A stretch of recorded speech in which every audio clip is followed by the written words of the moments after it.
tanto han equivocado con un país que tiene su religión. Sentido el subcontinente, porque si bien es cierto, A diferencia de Nicaragua, de enfrentar los problemas de impunidad en la del fiscal general. Tenemos al fondo a la catedral, acá el Palacio Municipal, precisamente con la política económica del presidente Lula da Silva.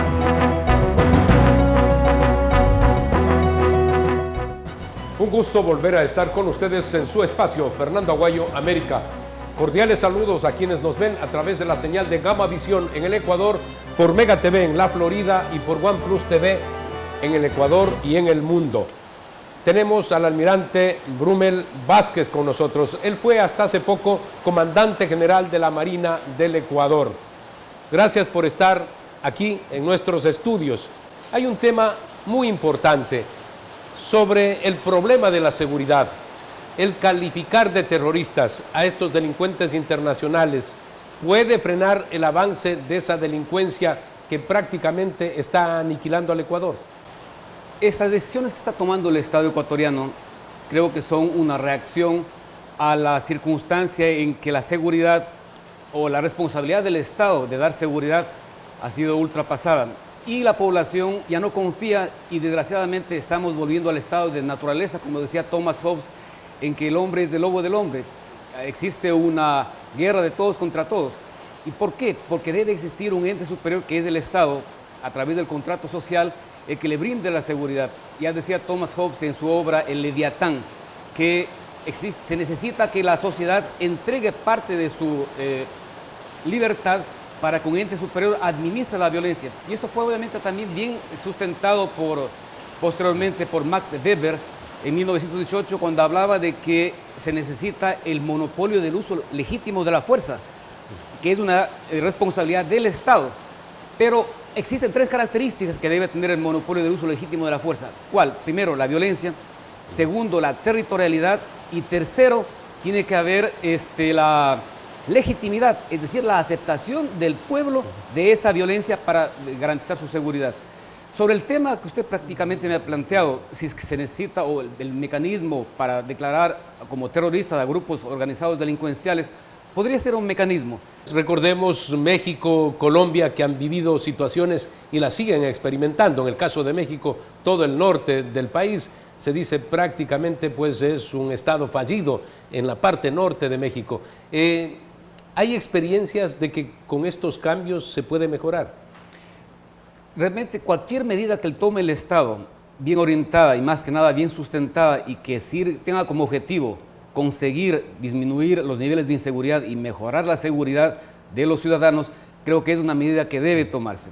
Realmente hablando de estadísticas, este momento no le podría indicar, pero es fundamental darle nuevamente esa tranquilidad y ese sosiego al ciudadano ecuatoriano para que no tenga que volver a tomar la justicia por sus propias manos. Es terrible lo que he visto en redes sociales y la televisión en los últimos días, donde es normal ahora ver paloterapia o es normal ver que se utilicen los vehículos para defender su vida contra delincuentes, porque están seguros de que a los 2 o 3 días van a ser sueltos por algunos jueces corruptos.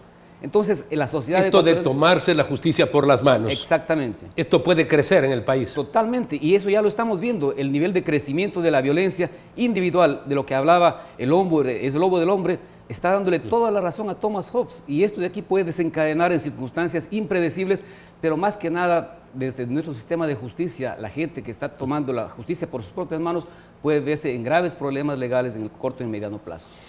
No es simplemente esto del relumbrón. Ahora podemos tener armas. Hay que tener conocimientos y se debe generar cultura precisamente del ámbito legal para saber las responsabilidades a las que se somete aquel que tiene un arma y más aún cuando la usa. Fernando, usted ha tocado un punto clave. Desde 1980 tenemos la ley de control de armas, o la ley de armas, con sus reglamentos y más cosas. Y durante más de 30 años en Ecuador existía el porte de armas y nuevamente es un porte regulado, no es como equivocadamente se dice en las redes sociales que es un libre porte de armas. No, no es así. Y es fundamental porque no todo el mundo tiene la capacidad tanto física como también psicológica y psiquiátrica de poder utilizar un arma, porque eso puede convertirse en un boomerang si es que justamente el individuo no está preparado, no está entrenado y además no tiene las capacidades mentales para dirigir adecuadamente su violencia. En este sentido, yo le puedo indicar que la discusión ahora está en la tenencia o en el porte de armas. En realidad es una orientación inadecuada del análisis. ¿Por qué?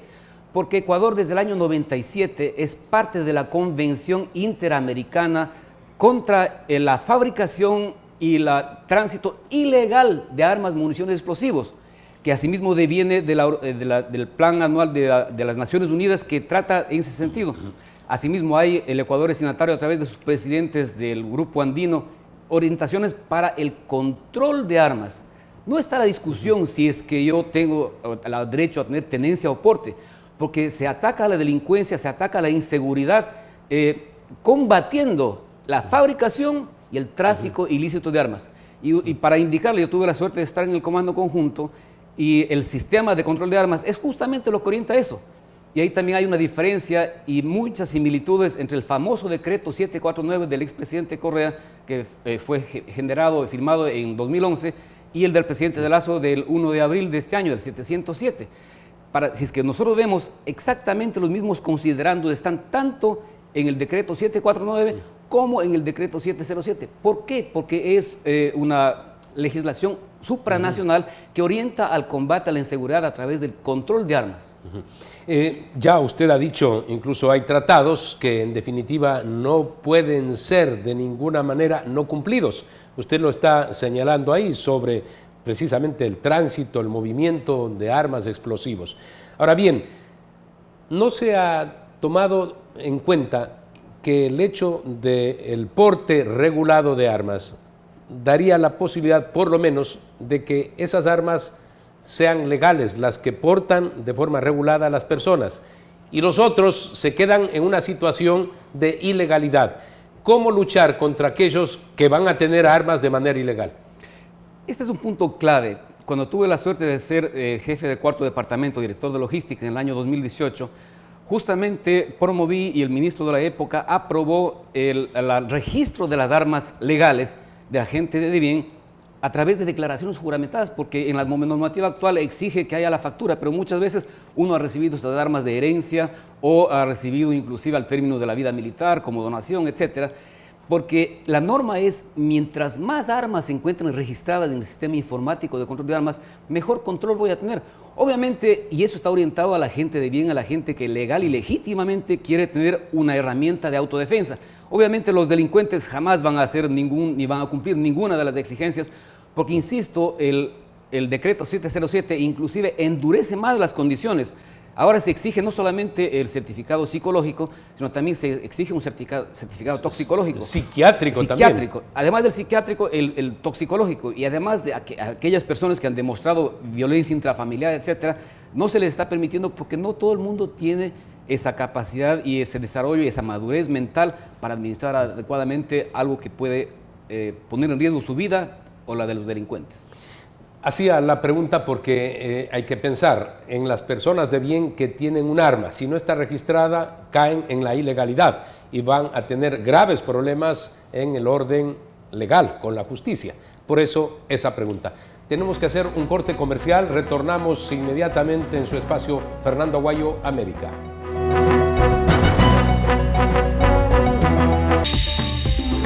Inicio de espacio publicitario.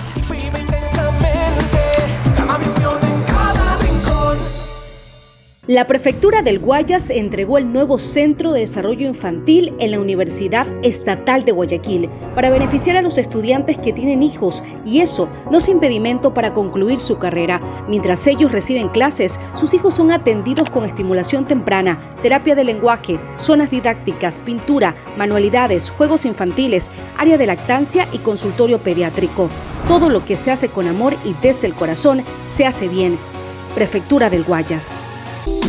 Verde Fruit, el camino para acercar los productos de América Latina a los Estados Unidos. Fin de espacio publicitario. Vive intensamente, cada visión en cada rincón. Llevamos algunas semanas en las que, a través de un estado de excepción, está participando las Fuerzas Armadas en el combate contra la delincuencia. El detonante fue aquella actividad en Esmeraldas, esa incursión que hicieron estos delincuentes al sector pesquero. ¿Usted cree que están dando resultados estas acciones de las Fuerzas Armadas en todo el país, su presencia en las calles? Yo creo que el gobierno, esta vez estoy hablando de gobierno, no estoy hablando de Estado, está tomando todas las medidas con los medios disponibles, es decir, utilizando toda la fuerza pública, no solamente policía, sino también Fuerzas Armadas, y es necesario en los momentos actuales por la parte legal que se declare un estado de excepción para que las Fuerzas Armadas puedan dar su apoyo, su contingente a la policía para la seguridad de los individuos. Pero lo que ocurre también es de que no siempre estos resultados se van a dar de manera temporal, salen Fuerzas Armadas o sale policía y vuelve a caer a la misma situación. Claro. ¿Verdad? Pero ¿por qué razón? Porque ahí no se está dando una solución integral. Y tengo que hablar nuevamente que debe darse una solución integral de parte del Estado, porque el Estado no solamente del Poder Ejecutivo, estamos hablando del Poder Legislativo, del Poder Judicial tan venido a menos y tan perdido, que ha perdido muchísimo su credibilidad frente a la ciudadanía por ver cómo algunos jueces corruptos, junto con fiscales igualmente, no se atreven o son, bueno, no quiero dar adjetivos, pero realmente no están cumpliendo con la expectativa del ciudadano común, del ecuatoriano de bien. Entonces, al hacer un gran esfuerzo en las Fuerzas Armadas, a la policía, lo que ocurrió con el señor Evi, no sé, al menos de 24 horas ya estuvo fuera. Entonces, nuevamente, ese uso legítimo de la fuerza por parte del Estado pierde credibilidad y pierde legitimidad porque no es aceptado por el pueblo ecuatoriano. Porque quien le da la legitimidad, no solamente la legalidad, es la aceptación que tenga el pueblo ecuatoriano de esas acciones.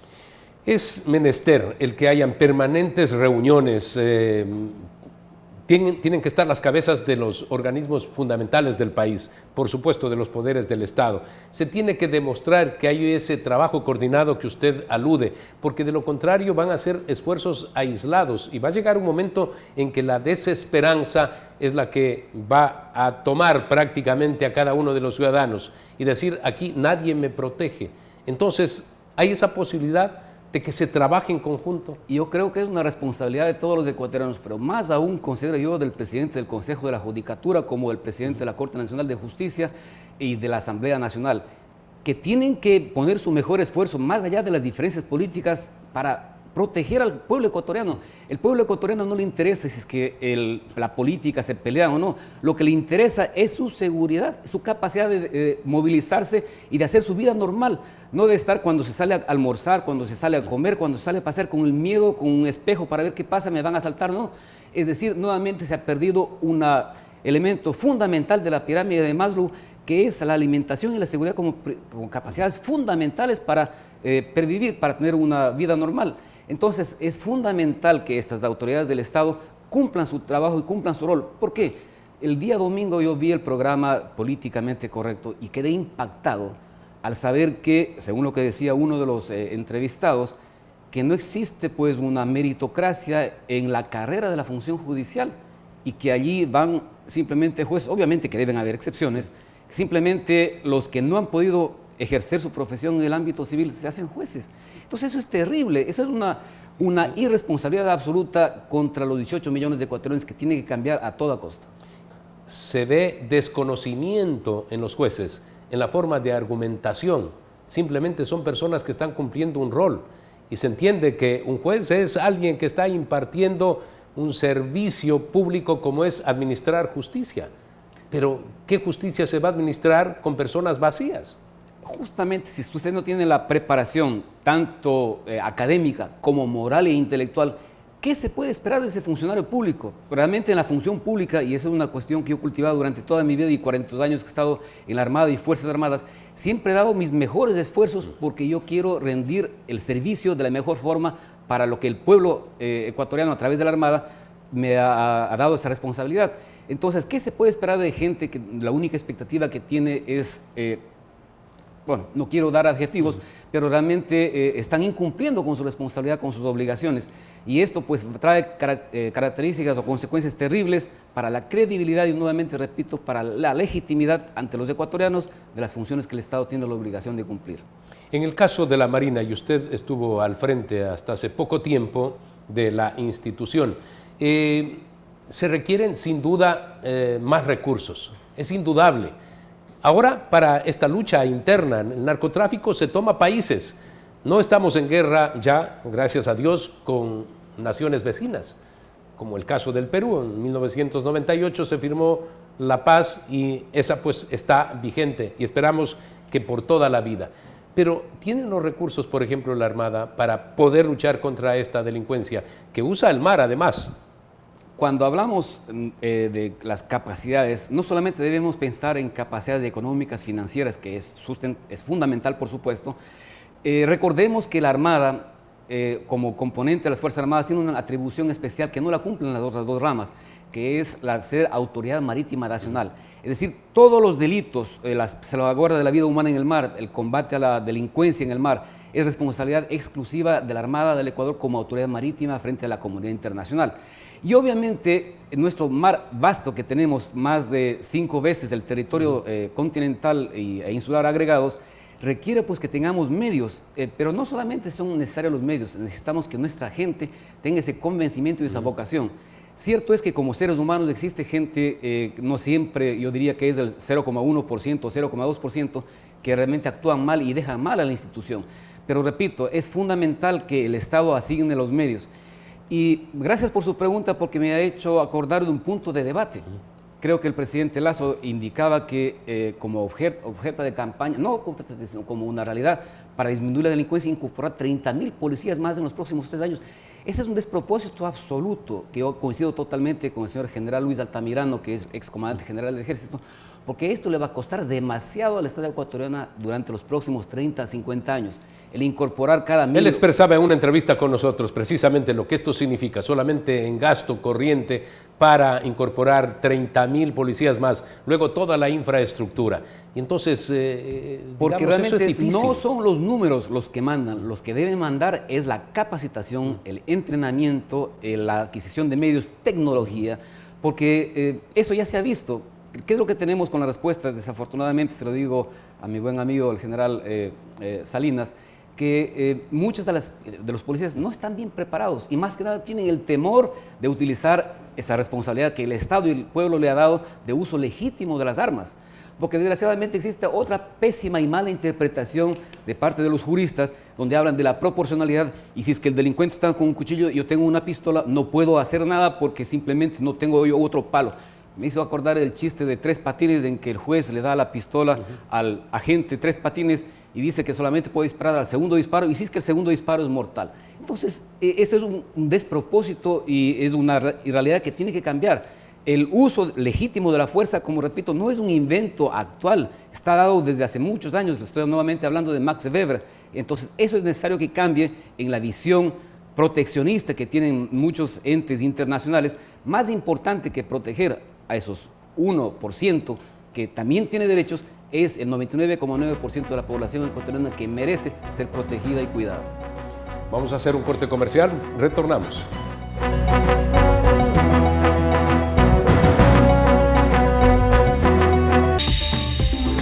Inicio de espacio publicitario. Vive intensamente, Gamavisión en cada rincón. Este puente sobre el río Pula, una obra esperada por 40 años, por toda la población de este sector de Yurimas y Guaya Arriba, que une no solamente a Daule con Salitre, sino también Santa Lucía. ¿Era justo postergar la construcción del puente? No. Por eso nos dimos a la tarea de transformar las vidas de ustedes. Un puente no es solamente para conectarse, sino para cambiar las vidas. Gracias, familia. Que Dios bendiga a Daule, que Dios bendiga a Guayas, que Dios bendiga al Ecuador. Prefectura del Guayas. Verde Fruit, el camino para acercar los productos de América Latina a los Estados Unidos. Fin de espacio publicitario. Vive intensamente, Gamavisión en cada rincón. No quiero dejar pasar la alusión que hizo usted a ese mínimo grupo de personas que no cumplen su rol a satisfacción o peor aún, se alejan de lo que debe ser su labor, su trabajo. Estamos hablando de aquellos, en el caso de la Marina, que han sido encontrados traficando drogas, pero muchas veces se da a entender como que es la institución. Y usted decía, pues no alcanzan sino menos del 1% de los efectivos. Esa gente ha sido sancionada. Usted, reitero, estuvo hasta hace poco al frente de la Marina. ¿Han sido sancionados con severidad? Mire, la institución siempre tiene su propia normativa y de hecho la gran cantidad de gente que ha delinquido, la Armada y nuestra normativa nos permite darles de baja. De hecho, el caso malhadado del sargento que robó o hurtó esos 4 kilos de droga en agosto del año pasado, realmente era un individuo al que la Armada desvinculó por delincuente, pero un juez corrupto lo reincorporó e inclusive pidió que se le pague los sueldos atrasados. Y este miserable es el que comete nuevamente ese acto. Y más bien el combate frontal contra la delincuencia, contra el tráfico de drogas, que fue característica de mi administración, con valentía, con jerarquía y también con pundonor, en vez de ser eso un acto meritorio, fue utilizado por el ministro de Defensa y la cúpula del Ejército para generar mi salida, sin ningún sustento, cuando realmente esa era una característica de un individuo que se encontraba en una pequeña lancha a 600 millas del continente, que tenía un segundo comandante, que tenía un comandante, que tenía un director regional de espacios acuáticos, que tenía un comandante de guardacosta, y encima de ellos inclusive había un almirante que era el director nacional de espacios acuáticos, y buscaron ese pretexto simplemente para sacarme porque no les gustaba mi forma de actuar, siempre transparente, frontal y valiente. Conocemos su intachable actuación como oficial de la Marina ecuatoriana y que ha llegado hasta los puestos más altos. Pero, ¿qué tiene que ver el hecho de trabajar en favor del país y, por supuesto, el que se presenten circunstancias como la que usted acaba de anotar para tomar decisiones, impedir que se siga trabajando como corresponde cuando hay planificación? Sí. Es fundamental que las organizaciones cumplan su trabajo y su responsabilidad de servicio. Es importante que los ciudadanos ecuatorianos vuelvan a vivir esa época de la Isla de Paz, donde realmente Ecuador era un país envidiado por las características que se tenían en los años 80 y años 90 inclusive, y realmente la responsabilidad está dada en los hombres que conforman las instituciones. Y si bien es cierto, existe un par de grupos o individuos que son descalificados, existe su normativa propia. Ahora justamente también se ha aprobado la nueva ley de personal y reglamento de disciplina, donde es mucho más draconiano y exigente, porque así tiene que ser. Desafortunadamente, el gran impasse y la gran modificación y negatividad hacia Fuerzas Armadas se dio en el momento en que se les quitó el fuero que teníamos militar, donde jueces del ámbito militar que conocían la problemática, que conocen la problemática y saben cómo tienen que actuar, fue hecho de tal forma que ahora cualquier militar es juzgado en cualquier juzgado del país con los mismos delincuentes, etcétera. Se pierde absolutamente esa independencia que debe haber, no porque se quiera un trato especial diferente, sino que justamente el tipo de trabajo que tenemos es diferente al trabajo común de un ciudadano normal. Muy por el contrario, acaban de tomar decisiones en Chile especialmente sobre el hecho de preservar a quienes luchan contra la delincuencia. El caso de los carabineros, precisamente de otorgarles la posibilidad del uso de las armas y también protección cuando se trabaja de manera absolutamente honesta en favor de la sociedad, otorgando la seguridad. Y esta es una medida muy acertada que creo que Ecuador debería seguir ese ejemplo. Fue necesaria la muerte de un carabinero para que se dé esta circunstancia. Y realmente es triste que se haya dado de esta manera, porque realmente quien tiene que usar el poder de la fuerza tiene que tener el respaldo legal. Caso contrario, no va a poder cumplir su función y lo que va a ocurrir es lo que desgraciadamente se ve en la prensa, que los policías cuando tienen que hacerlo no disparan y por evitarse problemas después con la justicia simplemente tratan de no cumplir su responsabilidad. Eso es terrible porque no están cumpliendo su labor, están ganando un sueldo, están ganando más ganado, están cumpliendo una responsabilidad que el Estado les ha dado y que está permeando que el individuo común sienta afectada su seguridad. Para obtener mejores resultados es menester lograr más cooperación internacional, por ejemplo, esa relación que mantenemos con los Estados Unidos. Han venido varios funcionarios en los últimos tiempos y se habla del narcotráfico y se habla de la violencia, pero ¿tenemos el apoyo de los Estados Unidos? Efectivamente. ¿Puede ser mayor este? Y justamente yo le hablo de la permeabilidad o de la permeación de los funcionarios públicos frente al narcotráfico. Esa es la razón por la que, por donde se exporta o ingresa la droga, por las fronteras, por la frontera norte, y por donde sale mayormente por vía marítima. Entonces, las áreas que están más afectadas, o los individuos de las organizaciones que están más afectados por estos narcotráfico, es la policía y la armada. Entonces, esa es la razón por la que existe mayor número de individuos que se ven tentados por estas malas artes. Involucrados en actos estos de delincuencia. Y es necesario que se corrija esta circunstancia y que nuevamente se ataque esto de manera integral. No basta solamente la pelea y el esfuerzo del Ejecutivo y de sus organizaciones, de la fuerza pública, si por otra parte el sistema de justicia, los famosos poderes tradicionales, el poder legislativo y más que nada el poder judicial, más allá del invento que se dio en el año 2008 del CPP-CSS, que realmente ha tenido una pésima actuación y no cumple las expectativas para las cuales fue creado. Por el sur se dice entran las armas desde el Perú. ¿Se puede cerrar la frontera con el Perú? Mire, cuando estuve yo de comandante general, el ministro Lara quería también desarrollar... Me refiero a cerrar operativamente, ¿no? No estoy hablando de este intercambio comercial actual que tenemos. Es difícil porque esto afecta muchísimo el intercambio comercial, pero sí debe reforzarse la responsabilidad que tienen Fuerzas Armadas de control de fronteras y utilizar más mecanismos. A lo que me refiero es lo siguiente: siempre se considera que el control de drogas, etcétera, solamente le corresponde a la policía, pero también Fuerzas Armadas deben tener los medios y la tecnología para el control vía carreteras o vía pasos legales como ilegales del control del narcotráfico, porque si es que nosotros blindamos nuestras fronteras, muy probablemente ese tráfico o esas características de que Ecuador no es un país de producción, sino un país de tránsito, va a ir disminuyendo. Y allí debe enfocarse la estrategia de Fuerzas Armadas, de la policía y también de la parte de la justicia, de blindar las fronteras y nuevamente convertir al Ecuador en una isla de paz que siempre fuimos. Acto central será ese entonces, trabajar de manera estratégica, organizada, para que no permitamos el ingreso de la droga y de las armas, porque efectivamente usted dice, no somos productores, la coca viene de Colombia y por supuesto el Perú, grandes productores de coca como también lo es Bolivia, pero el trabajo sería ese actual para las Fuerzas Armadas ecuatorianas, de forma coordinada, preservar las fronteras. Mire, en Ecuador existen 40.000 miembros de Fuerzas Armadas y 52.000 de la Fuerza Policial.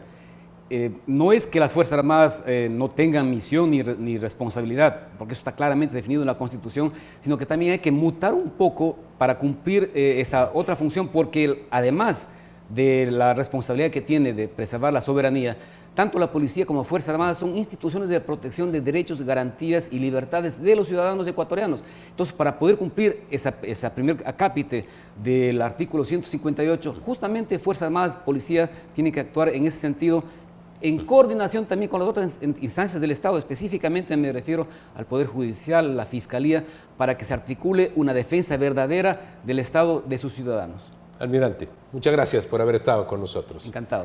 Amigos, recuerden que la próxima semana tienen una cita en Fernando Aguayo, América, a través de Gama Visión en el Ecuador, por Mega TV en la Florida y por OnePlus TV en el Ecuador y en el mundo.